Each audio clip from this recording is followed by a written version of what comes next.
We've all been guilty of saying those two little words that carry so much weight. I'm fine. On the surface, it sounds harmless. It's quick, it avoids conflict, and it gives us a way out of uncomfortable conversations. But deep down, we know it's not the truth. When someone asks, "Are you okay?" and we respond with, "I'm fine," what we're really doing is building a wall between ourselves and the person we're supposed to be closest to. We don't always do it with bad intentions. Sometimes we just don't want to seem dramatic, or we don't want to make the other person feel guilty. Sometimes it's because we've been taught to stay strong and keep our feelings to ourselves. But every time we hide behind that phrase, we miss the chance to let someone see the real us, and that's where intimacy slowly starts to die. Think about it. In the early days of a relationship, we're excited to share everything, the smallest worries, the biggest dreams. We text, we call, we over-communicate. But over time, that openness gets replaced with caution. Maybe we've been hurt before. Maybe we've learned that being vulnerable comes with risks. So instead of saying, "Actually, that hurt my feelings," or "I feel insecure right now," we just say, "I'm fine." And the problem is, our partner doesn't stop caring just because we hide our feelings. They can sense something is wrong, but when we deny it, we leave them confused. It's like handing them a puzzle with missing pieces and expecting them to solve it anyway. The real danger isn't in the one, "I'm fine." It's in the pattern it creates. One lie turns into two, two turns into 10, and suddenly the relationship feels filled with silence rather than honesty. On the outside, everything looks peaceful, but underneath, there's a storm brewing. Resentment grows because your needs aren't being met, but your partner doesn't even know what those needs are. Frustration builds because you're waiting for them to magically figure out how you feel, and when they don't, you start believing they don't care. And all of this starts from that tiny, quiet lie. Now, here's the thing: we don't tell this lie because we're bad people. We tell it because we're scared. We're scared of rejection, of seeming needy, of starting an argument. But avoiding conflict doesn't create peace. It creates distance. Real connection doesn't come from pretending everything is fine. It comes from being brave enough to say when it's not. Because love isn't about perfection. It's about being real. And being real sometimes means saying, "I'm hurt, I feel overlooked," or "I need you right now." Those words may feel heavier, but they carry the kind of truth that actually builds closeness rather than tearing it down. The irony is that the person we're trying to protect by saying, "I'm fine," is usually the one who wants to know what's really going on. They want the chance to be there for us, to fix it, or at least to understand. But when we deny them that chance, we rob them of their role in the relationship. We stop giving them the opportunity to step up and love us the way we need. And over time, that doesn't just hurt us, it hurts them too, because they start feeling useless, disconnected, and shut out. So the next time you feel tempted to say, "I'm fine," pause and ask yourself, what am I really feeling? What am I hiding? And what could change if I just said the truth? Even if it's uncomfortable. It doesn't mean unloading every little frustration in the heat of the moment. It means choosing honesty over silence, vulnerability over pride. Because the truth is, no relationship was ever broken by someone saying how they really feel. But plenty of relationships have been destroyed by the lies we tell to keep the peace. Sometimes the bravest thing you can do isn't to hold it together. It's to let someone else in when you're falling apart. That's where real intimacy begins. One of the most subtle but damaging lies we tell in relationships is the lie of compatibility. It's when we nod along, smile, and pretend to like things we don't, or agree with opinions we don't share, just to keep the peace or to seem more aligned with the person we're with. On the surface, it feels harmless. What's wrong with saying you love that band when you actually can't stand their music? Or pretending you're into hiking when you'd rather spend your Sunday mornings curled up with a book? These little concessions seem small, even sweet at first, but over time they create a false version of us that our partner grows attached to. And when we wake up months or years down the line, we realize they don't actually love us. They love the character we've been playing. At the start of a relationship, it's easy to fall into this trap. We want to impress, we want to connect, and so we bend ourselves ever so slightly to fit into their world. It feels exciting to discover all the ways we're the same, but sometimes that sameness is a carefully constructed illusion. And here's the problem: when we hide our true likes, dislikes, and values, we're not actually giving the other person the chance to fall for who we really are. Instead, we're setting them up to fall for an edited version of us, and sooner or later, the real us is going to come out. Imagine being with someone who truly believes you love late night parties, when in reality, you crave quiet evenings at home. At first, you force yourself to go along because it feels like a small price to pay for love. But over time, exhaustion sets in. You start to resent the very thing you once pretended to enjoy, and the worst part is, your partner has no idea why. They think they're making you happy by taking you out, while inside, you're silently counting down the minutes until you can leave. That's not compatibility, that's compromise disguised as harmony, and it's a ticking time bomb. The most dangerous form of this lie is when it extends beyond hobbies and into core values. We might pretend to be okay with their lifestyle, their priorities, or even their long-term goals because we're terrified of losing them if we speak up. We tell ourselves, maybe I'll learn to adapt, or maybe it won't matter in the future. But ignoring misalignment doesn't erase it. If one person dreams of traveling the world and the other longs to build a quiet life in one place, no amount of pretending is going to make those dreams suddenly match. Eventually, one person will feel held back, and the other will feel like they're never enough. We think pretending to be more compatible will save the relationship, but the truth is, it does the opposite. Real love isn't about mirroring someone's preferences, it's about respecting them, even when they're different. The beauty of a strong relationship isn't found in pretending you're the same, it's in embracing the differences and still choosing each other. When you lie about compatibility, you rob the relationship of that honesty. You create a bond built on illusions, and illusions don't last. The irony is that the very thing we're afraid of, the fear that if we show our true selves, they might not like us, can actually become the greatest gift. Because if someone accepts us as we are, quirks and all, then we can relax into the relationship without fear of being exposed. And if they don't accept us, then we've saved ourselves from investing in something that was never truly right for us anyway. It might sting in the short term, but it protects us from the long-term pain of realizing we've been living a lie. So the next time you feel tempted to nod along just to agree, pause and ask yourself, am I really aligning with this person, or am I just playing along? Because authenticity might not guarantee that someone stays, but dishonesty will guarantee that, even if they do, the relationship won't feel real. And at the end of the day, it's better to be loved for who you are than admired for a version of you that doesn't exist. That's where true compatibility is born, not in the lies we tell, but in the courage to stand firm in our truth.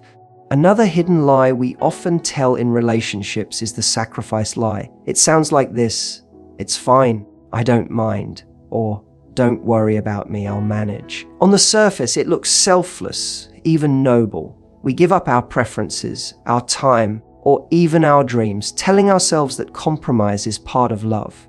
And yes, compromise is important, but when sacrifice becomes a lie we tell to avoid admitting what we really need, it doesn't make the relationship stronger.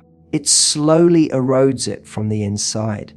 Think about the times you've swallowed your disappointment when your partner forgot something important, or when you've brushed aside your feelings to avoid seeming difficult. In those moments, you might convince yourself it doesn't matter. But it does. Each time you silence your need for acknowledgement or support, you're keeping score whether you realize it or not. And when that scoreboard fills up, it doesn't create love, it creates resentment. You start to feel unappreciated, overlooked, even invisible. And yet your partner has no idea because you've been insisting all along that. It's no big deal.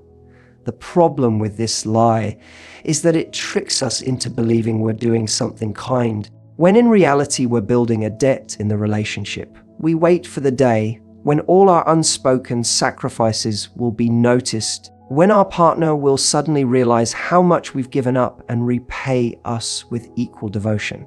But that day rarely comes, not because they don't care, but because we never gave them the chance to see the truth. They can't value sacrifices they don't know exist. This is where the sacrifice lie becomes especially dangerous. Over time, it starts to change how we see the person we're with. We begin to feel like we're giving more than we're getting, and instead of being honest about our needs, we grow bitter. We start interpreting every little mistake as proof that they don't care, when in reality, the real issue is that we never voiced what mattered most to us. A relationship can survive disagreements, it can survive arguments, but it cannot survive hidden resentment. What's important to remember is that expressing your needs doesn't make you selfish, it makes you honest. Love doesn't mean always saying yes. It means being brave enough to say no when something doesn't work for you, and trusting that your partner is capable of hearing that. The healthiest relationships are built not on silent sacrifices, but on shared understanding. Sometimes that means your partner does what matters most to you, and sometimes it means you do the same for them. But it's only real when both people are clear about what they're giving and why. Here's the irony: when you tell the truth about your needs, you actually give your partner the chance to rise to the occasion. They get to love you in a way that matters, not in the way they assume. And when you receive love in a way that aligns with your true needs, it doesn't feel like a one-sided sacrifice. It feels like partnership. The lie of sacrifice often comes from fear of rejection, fear of seeming demanding, fear of rocking the boat. But silence doesn't prevent rejection, it just delays it and makes it hurt more when it comes.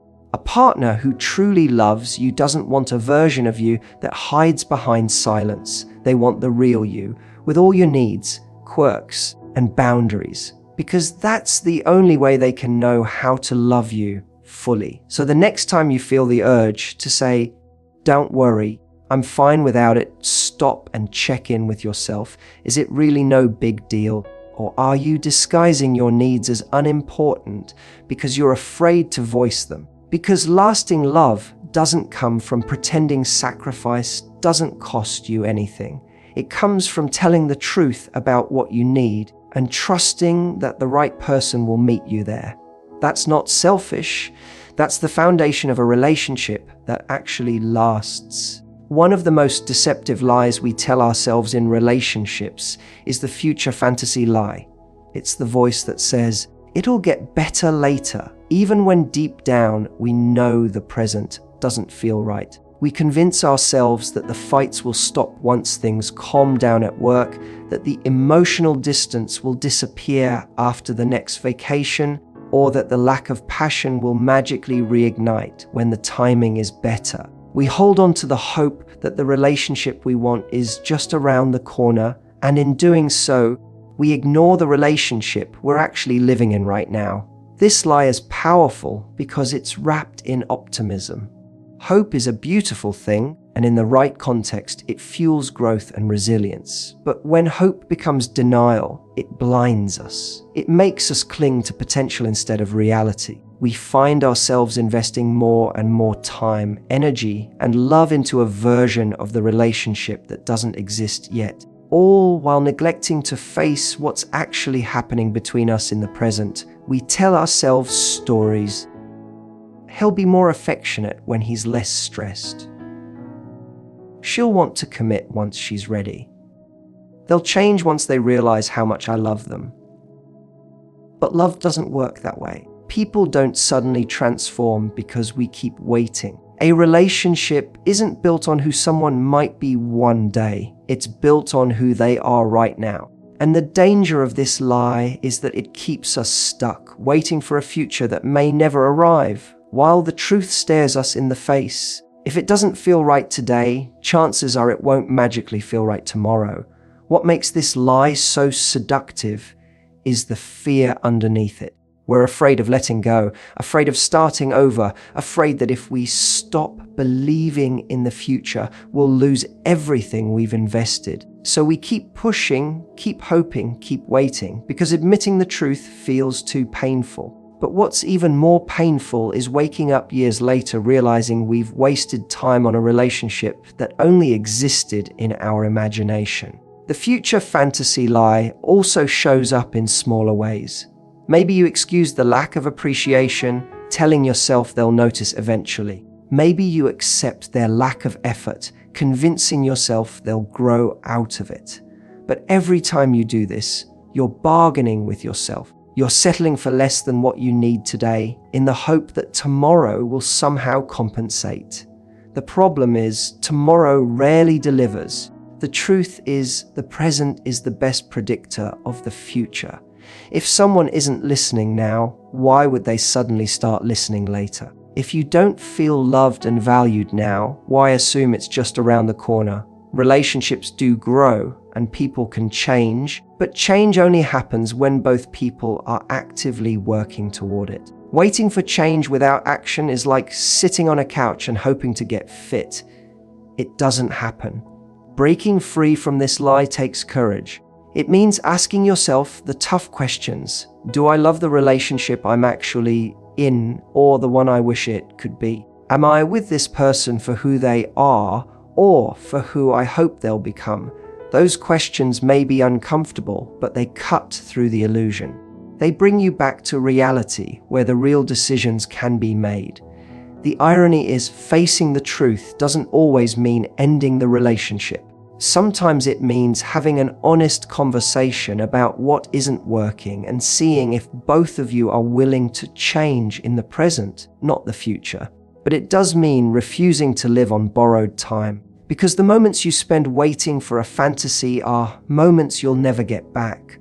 Love thrives in the present, not in a someday that never comes. The most beautiful relationships aren't the ones where you cling to what could be.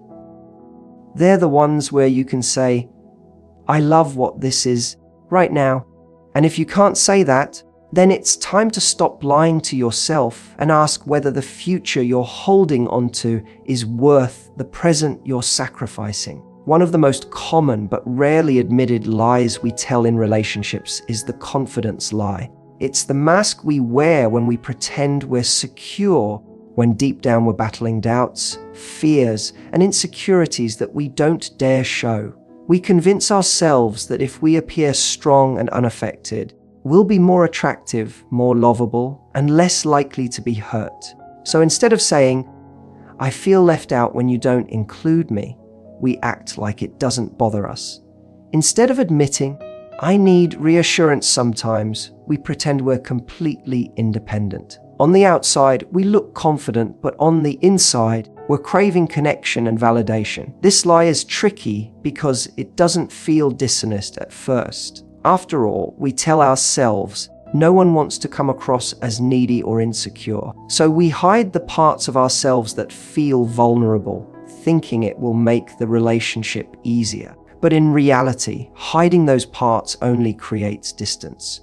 Because when we pretend we don't have needs, we prevent our partner from truly knowing us. We give them a polished version of ourselves, not the full picture. And without that full picture, intimacy can't grow. The irony is that real confidence isn't about never needing anyone. It's about being unafraid to admit when you do. There's nothing more human than wanting reassurance, nothing weaker than pretending you don't. When we hide our insecurities, we think we're protecting the relationship, but what we're really doing is starving it of authenticity. We create an invisible wall where our partner can sense something is wrong, but can't figure out what. And that confusion makes them feel just as distant, as we do, think about the subtle ways this lie plays out. Maybe you've been bothered by the way they talk to someone else, but instead of expressing your discomfort, you say nothing and pretend it doesn't affect you. Maybe you secretly compare yourself to their ex, but you brush it off and act like you're completely at peace. Maybe you're struggling with your own self-worth, but you smile and laugh so no one sees the cracks. Each time you do this, you're telling yourself that honesty will make you less lovable, when in fact, honesty is the very thing that could bring you closer.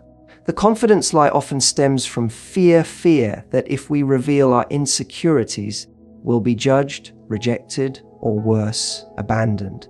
But the truth is, the right person won't love you less for being human. They'll love you more. Because the moments when you admit your fears are the moments when you allow them to step in and show you that you're safe.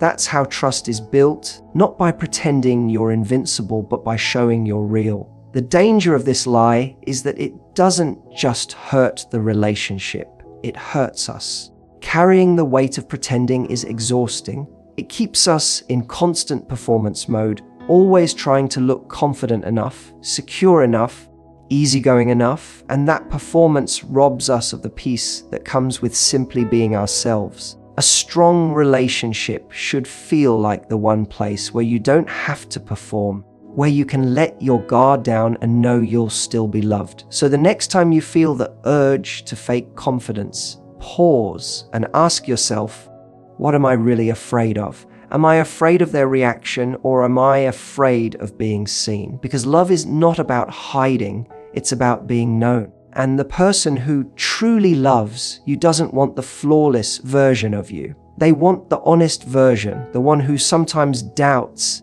sometimes needs comfort, sometimes struggles. That version may not look perfect, but it's the one that allows real intimacy to grow. Pretending to be confident might keep the peace in the short term, but admitting your insecurities builds trust in the long term. And trust is what keeps love alive long after the masks come off. When you stop lying about how strong you are, you give the relationship space to become strong enough for both of you. That's where real love begins, not in the lie of confidence, but in the courage of vulnerability. Perhaps the most powerful and heartbreaking lie we tell in relationships is the love lie. It's when we say, "Oh, I love you," not because we feel it in that moment, but because we're afraid of what might happen if we don't. It's when those words become less about truth and more about safety, a way to hold on to someone or avoid conflict. On the surface, it feels like kindness. What harm is there in saying something they want to hear? But love, when it becomes a performance instead of an expression, loses its meaning. And when those words stop being real, the foundation of the relationship quietly begins to crack. Think about the weight of those 3 words. In the beginning, they come with butterflies, with trembling hands, with a sense that you're stepping into something deeper. They mean risk, they mean vulnerability, they mean truth. But over time, if we start using them carelessly, they become routine, almost mechanical. We say them out of habit, out of fear, or because we want to keep the other person close. And every time we do, we separate the words from the reality of how we actually feel. Sometimes we lie about love because we don't want to hurt someone. We think silence would be cruel, so we fill it with, "I love you," even when our heart isn't in it.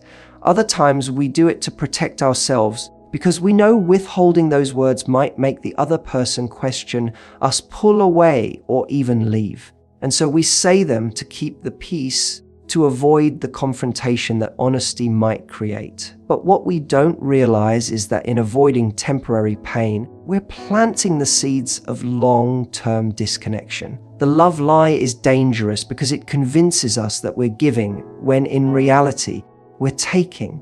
We're taking comfort in their belief, taking safety in their closeness, while denying them the dignity of knowing the truth. They think they're building a life with someone who feels the same depth they do, but really, they're clinging to words that don't match reality. And eventually, the gap between what's said and what's felt becomes impossible to ignore. But here's the deeper truth. Love doesn't need to be said every moment to be real. What makes "I love you" powerful is that it reflects what's already alive in our actions, in our attention, in the way we show up. If the actions aren't there, no number of words will fix it. And if the actions are there, the words don't need to be forced. Saying "I love you" when you mean it builds intimacy. Saying it when you don't builds illusion. We tell ourselves we're protecting someone by keeping up the illusion, but love without truth is not love.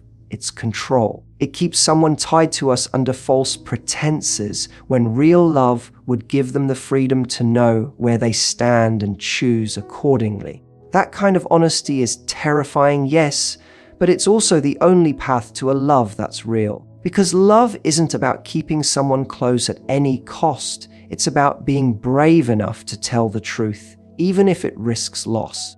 The love lie doesn't always mean we don't love them at all. Sometimes it just means we're out of touch with how we really feel. Maybe we're tired. Maybe we're resentful. Maybe we've fallen into routine. The fix isn't to fake it harder. It's to pause and reconnect with the truth of what's happening. Do I feel love right now? If not, why? What needs to change in me or in this relationship for those words to feel alive again?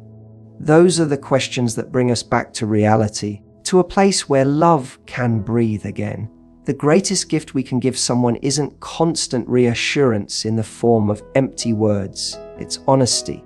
It's being able to say, "I love you," when it's true, and being able to show love in the ways that matter most, not just in the ways that are easiest. Because at the end of the day, the relationships that last aren't the ones filled with the most "I love yous." They're the ones where those words actually mean something every single time they're spoken.